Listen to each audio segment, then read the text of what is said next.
I was so prepared for the transphobia that might come my way that I don't think I thought about as much the sexism and the misogyny that I would face.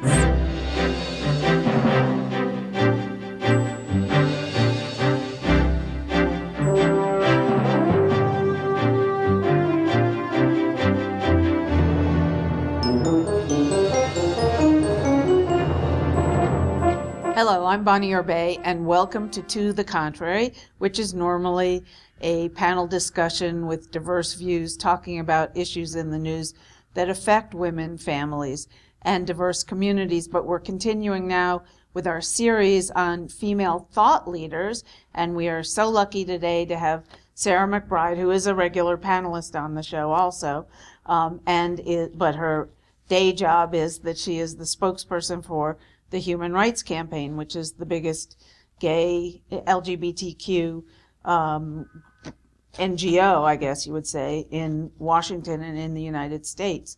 And you've been there for about a year. Before that, you were one of the first openly transgender people to work in the White House, right? Tell me what that was like. Well, first off, it's wonderful to be back on the program and in this different format.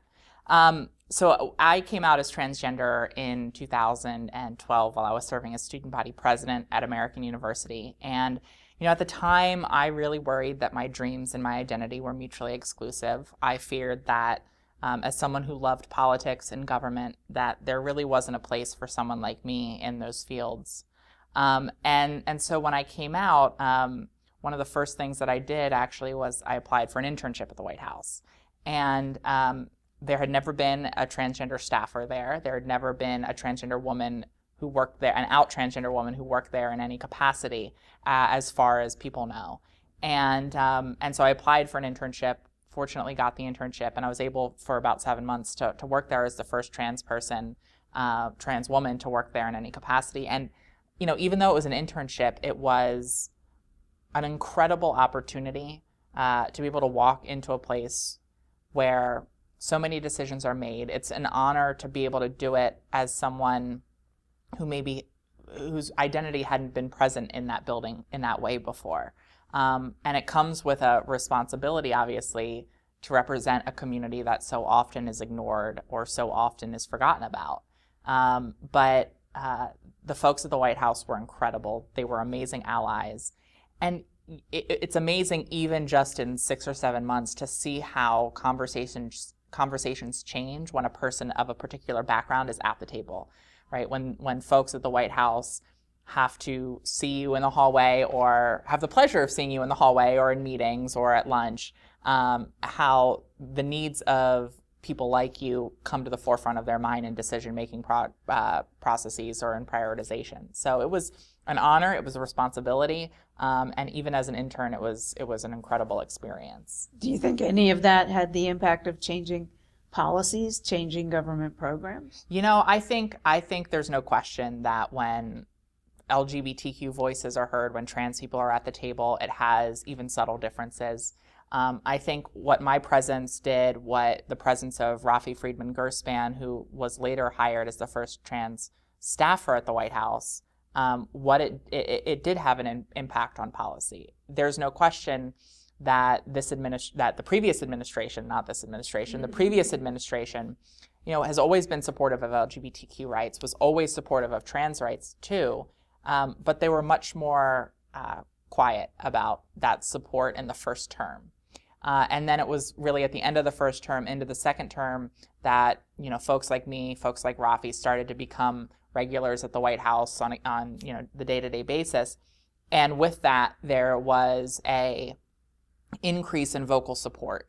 And again, I don't think it was me per se or Rafi or any of the out trans appointed officials individually, but rather our presence and our numbers, our growing numbers in the halls of the White House and the administration that did over time help to at least bring some more comfort and passion around these issues. Did it feel weird to come from a city like DC, which has such an LGBTQ presence, where there are transgender people in all kinds of roles, and you see them all the time and go to the White House where there were none? You sort of get used to being maybe the only person in the room.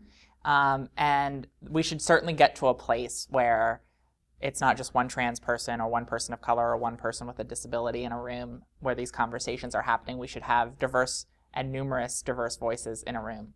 But I think you do, on an individual level, because of the barriers that exist, get used to being the only one in the room. So I wouldn't say it was jarring in that respect. And obviously, when I left the White House, you're still in the midst of this diverse, vibrant LGBTQ community in DC.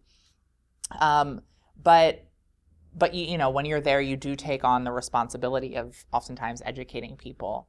You do have conversations that maybe you otherwise wouldn't have if you were one of many. Do you ever get sick of that? Having to explain yourself? You know, I think for me it's my job, and I recognize that that's sort of what I'm here for, and as an advocate, that's what I'm here for. But I think there's no question that it's a challenge for anyone to have to repeatedly sort of prove their humanity, justify their humanity, justify their existence and their worth, and the fact that they should be treated with dignity. Well, wait, I'm confused though. Please explain when you say be treated with dignity, and explain themselves. What kind of explaining? I thought you were just talking about maybe how it was when you transition, you know, what it's like to transition. But are there other things that people ask you? Well, I mean, I think first off, obviously, the White House was an incredibly inclusive, supportive environment, so the conversations were always very positive conversations, and I never had a conversation I wasn't willing to have. But out in the world, transgender people obviously are facing pretty significant legislative attacks. We're facing new attacks by the Trump administration, and obviously there's a lot of hate, and with that, discrimination and violence. And you know, when you have to go out and you know, justify your ability to use a restroom, or when you have to go out and prove that you are who you are, and assert time and time again, listen, I'm a person, and that is in and of itself obviously a difficult thing to have to do time and time again, to reinforce time and time again that other people have a difficult time empathizing with you is a difficult thing to have to do. I take that responsibility, and I'm happy to do it as an advocate. I think for me, what's important is that other transgender people don't have to do that all the time, that I can help with the privileges that I have those conversations so that maybe they don't have to on a day-to-day basis. Let's turn to your personal story. You're from Delaware. Yeah. How young were you when you knew, and how did you know? That's a great question. I've known my entire life. As early as I can remember, I knew who I was. I didn't always know that there were other people like me. I didn't know that there was necessarily something I could do about it. But I always knew that I was a girl. And you know, it's difficult to explain how one knows. It's not necessarily a sort of train of thought that exists, that sort of intellectual exercise. It's more of a gut piece of knowledge. I think it's difficult for people who are not transgender. They're called cisgender people. It's difficult for non-transgender people to fully empathize with the experience of having a gender identity that differs from your sex assigned at birth. Sure. It's not obviously an experience that most people have, and I think for me the closest thing that I can compare that experience to is a constant feeling of homesickness, that unwavering ache in the pit of your stomach that only goes away when you know you're home. And for most people with geographic homesickness, that dissipates as you get used to your new environment. For me, it only got worse over time. It only increased over time. And that pain in my self, that ache in the pit of my stomach, it would only go away when I was able to live as myself and be able to be seen and affirmed as myself. And so I think it's difficult for folks to wrap their mind around that, but I always had that feeling. And then I remember when I was about 10, I was watching a sitcom, and there was a guest character who was transgender, not played by a transgender person, played by a non-transgender woman. And I remember when that character came on and the sort of backstory was explained, I remember at 10 turning to my mother and saying, is that real? Can people do that? People, you know, have a gender that's different from what everyone thinks? And my mother said yes, and she explained that they're called transgender people. And I remember my heart dropping, because even though I had just been given this incredible piece of information, I also in that instance knew that this character in the show was a joke. And when you're 10 years old, you know a lot of things. You don't know necessarily a lot of things, but you know that you don't want to be a joke. And I remember looking at my mom just going, oh my God, I'm going to have to tell you this someday, and you're going to be so disappointed. And so you had not discussed it with her before? Did No. you discuss it then at age 10? I didn't. I kept it inside because, again, I think what is so clear from an early age is that, you know, you're told you're a boy, you should like X, Y, or Z thing, you should identify in X, Y, or Z way, and there's no deviation, right? And that's one of the reasons why I think the fight for LGBTQ and trans equality are inextricably linked with the fight for gender equality, because it's this notion that we should move past the idea that one perception at birth, the sex you are assigned, should dictate who you are, who you love, how you act, and what you do. And so from an early age, all of those messages from society were so crystal clear that I knew it was not something that I could express without fear of bullying at school, or, you know, without fear of disappointing my parents. So I kept it inside, and really it was only at the point of college where that pain, that homesickness became so great, and I think my confidence became, you know, high enough that between those two, it got to a point where I just said, I need to come out and I need to take these steps. And I told my parents. And how did they react? They were incredibly supportive when I came out. You think they knew before you No. told them? No. No, they were totally shocked. And, you know, at the time also, it wasn't really in the public consciousness. But I did a decent job of, you know, of only giving off so many hints, of only doing so much that it would start to raise eyebrows or raise questions, that I tried to conform as much as possible. And I mean, did you play sports? Did you play football? Didn't go that far. And if I had, I would have been terrible at it. So I didn't try that. But, you know, I wasn't a particularly gender nonconforming in my presentation person. And so I conformed quite a bit, and so they were pretty surprised. But they said from the start, we love you and we support you. But it was difficult for them, as I think it is for a lot of parents, particularly of frankly, older young people and adults, because you begin to mourn what feels like the loss of this child that you knew. And so for a couple weeks, I sort of lived through my parents mourning what felt like to them a death. But then as I began to transition, and as they, you know, got to see me as my authentic self, they realized that the wrapping paper was a little bit different, but that the child that they loved, with all of the same interests, all of the same hobbies, and the same sense of humor, and the same passions, that child was still there. And realized, obviously, that I wasn't going anywhere. Let's talk a little bit about what it's like having been born into maybe what a doctor misidentified as a boy's body, and then becoming a girl as you were at 17, 18. Mm-hmm. What struck you most about changing from being treated as a guy to being treated as a woman? It's a question that we're having, I think, more and more within the community, of how we talk about that, and what are those experiences like.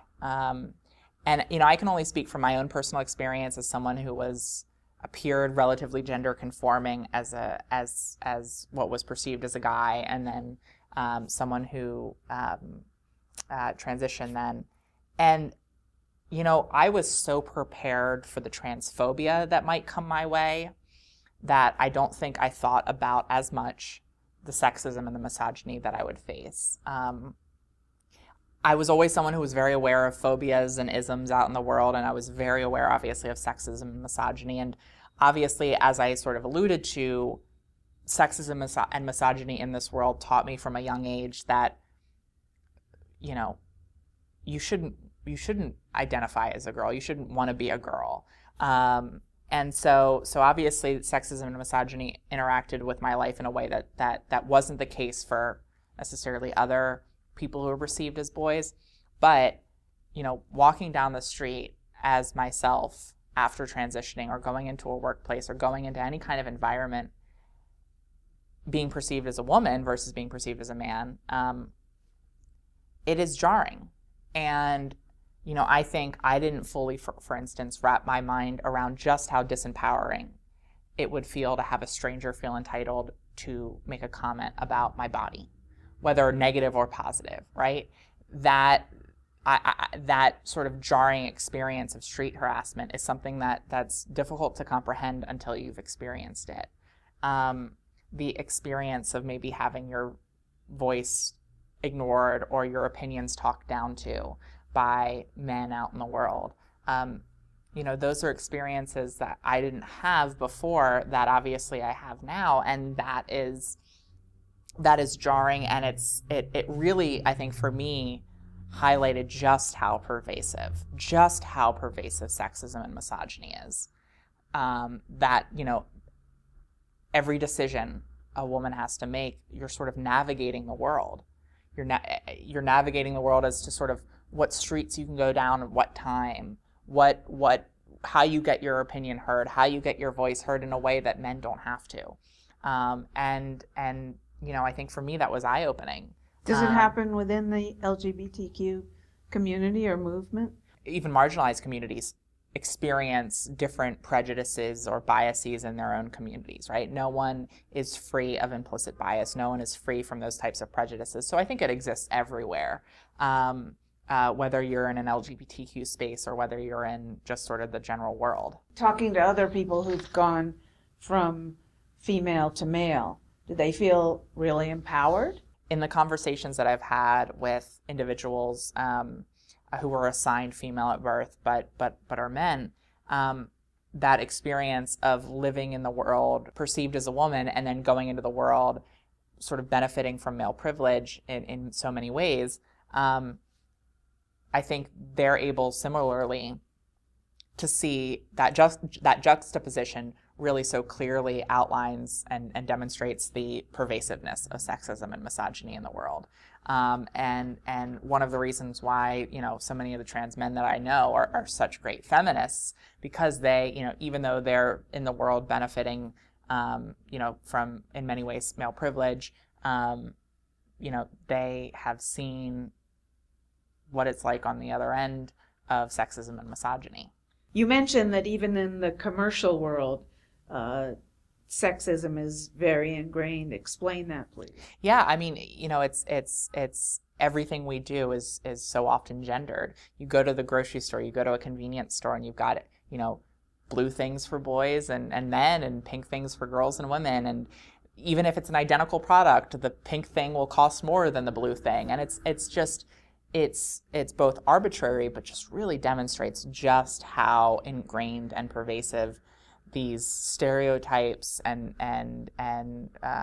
expectations are within our society. What would you say to women who say, you started life as a male, and now you're representing women's voices, and they don't feel that's fair because you've had the experience of being a male, at least up until about age 17? Womanhood isn't a measure of privilege. If that were the case, then a girl who's 15 is less of a woman than a woman who's 70, or a woman who's white is less of a woman than a woman who's black.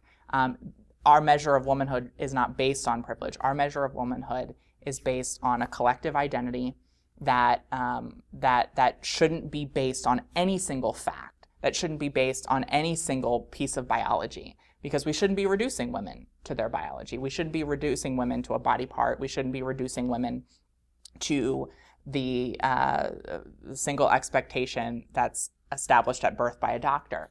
We know that that's not how gender works. We know that because of the experience of women throughout society. We know that because of the medical community that overwhelmingly acknowledges the reality of gender identity as a aspect of human diversity that includes gender identity that may differ from a sex assigned at birth. And we know that because throughout time and millennia, transgender people have existed.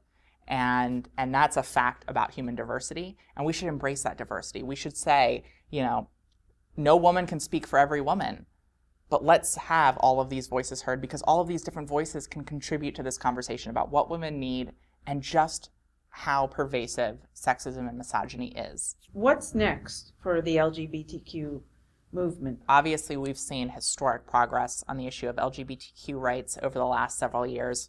Obviously, the marriage equality decision was a monumental moment for our community and our country and our path towards a more perfect union. But there's obviously a lot of work that remains. As you alluded to, LGBTQ people still lack clear and explicit protections from discrimination in the workplace, in housing, in the public square, in a majority of states and at the federal level. And so something that we need right now is LGBTQ people need clear, comprehensive non-discrimination protections so that we can not just live but thrive in this society. We need states to pass them, we need cities to pass them, and we need the federal government to pass the Equality Act, which would afford nationwide protections to LGBTQ people throughout daily life. Discrimination is one challenge, but also violence remains a very real threat for a lot of LGBTQ people, particularly trans women of color. This year, we've seen at least 10 transgender women of color murdered in the United States. Last year, we saw over 20. This is an epidemic of violence that is fostered by the toxic mix of homophobia, transphobia, misogyny, and racism. And that when you put those prejudices together, it oftentimes leads to fatal violence. So it's violence that we need to take very seriously in our society.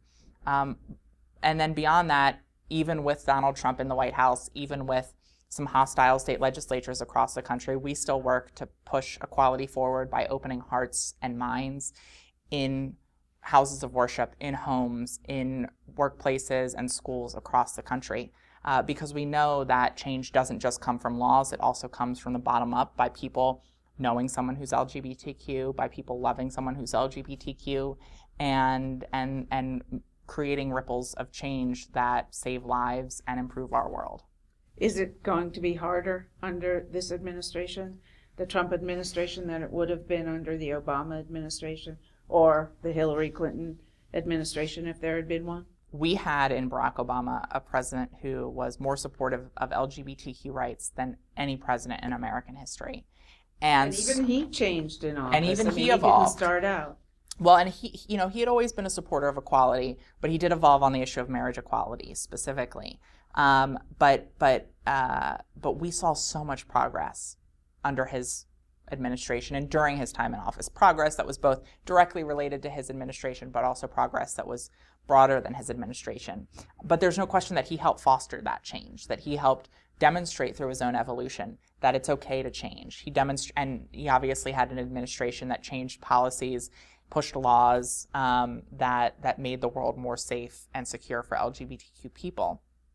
And it's obviously true that in Donald Trump we have someone who, despite saying the letters LGBTQ at the Republican convention, is hostile to all of the major issues that face the transgender and LGBTQ community. He endorsed the right of states like North Carolina, the ability of states like North Carolina to discriminate. He has chosen in his vice president and in a number of cabinet secretaries individuals who have proactively supported discrimination. And he obviously rescinded guidance that helped protect transgender students within our schools. And so it does present more challenges. And this is a hostile administration when it comes to LGBTQ rights. But that hostility only reinforces the importance of this work and requires us to redouble our efforts and continue to push equality forward, particularly when it comes to opening hearts and changing minds. Thank you so much, Sarah. That was so enlightening. I really appreciate your time and giving us your time to talk about this topic. That's our interview with Sarah McBride. Thank you for watching, And please make sure to follow us on Twitter at Bonnie Urbay or at To The Contrary, and visit our PBS website, pbs.org/To The Contrary. And whether you agree or think to the contrary, please join us next time.